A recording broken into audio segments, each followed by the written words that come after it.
Welcome to the Midnight Storylines official. Stories are fictional, but emotions are not. Drop a comment if you like the story. The noise of Seoul faded into a soft drizzle as the evening settled over the old university campus. Wet footsteps echoed on stone paths, and in the corner of the abandoned music hall, someone was playing. The melody slipped through the broken windows like a secret. It wasn't perfect. There were pauses, missed notes, but it felt honest. Her name was Ji-yoon. She stopped every night outside that hall, even when she was late for her shift at the flower shop. The first time she heard it, she left a single white camellia on the windowsill and walked away. Inside, the player stopped. His name was Minho. He picked up the flower. It smelled faintly of rain and ink. The next night, she didn't leave. She sat on the steps outside, close enough to hear, far enough to not be seen. He played softer. By the third night, she brought tea in a paper cup.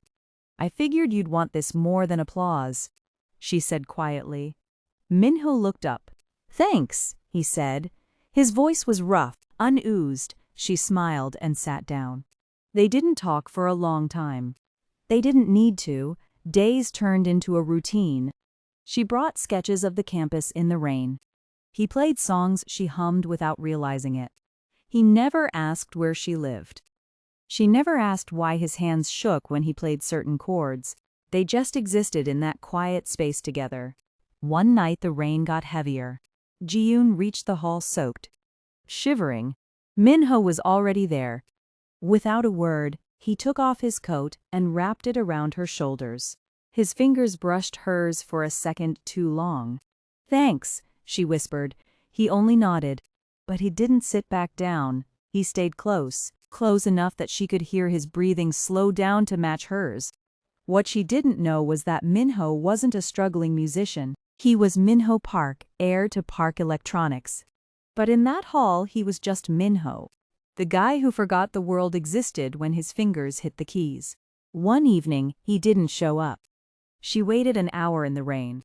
Then she left a sketch on the piano. It was him, mid-song, eyes closed. Completely free. 2 days later, she got an email. Her sketches had been shortlisted for the Seoul Youth Art Grant. She hadn't submitted anything. When she walked into the gallery that night, her drawings were on the wall, large, framed, signed with her name. And across the room, he was standing on stage, in a suit. "Ladies and gentlemen, please welcome Minho Park, sponsor of this year's grant." Her stomach dropped. He saw her immediately. He walked off the stage, straight to her. "You lied," she whispered. "I didn't." He said, "I just didn't tell you everything. With you, I didn't want to be Park Electronics. I wanted to be the guy who plays bad piano in the rain." She looked up at him, eyes wet. "I liked that guy," she said. "This one feels like a different world." "Both are me," he said softly. "But with you, I finally felt like I was living in mine." Before she could reply, the noise of the gallery faded out. He stepped closer and pulled her into a hug. Not rushed, not public, just enough to say, "I'm not letting you walk away again." She didn't pull back. Her hands gripped his coat like she'd been waiting for this. Later that night, they ended up back at the old music hall. Empty, quiet. Minho sat at the piano but didn't play. He looked at her instead. "You still want all of me?" he asked.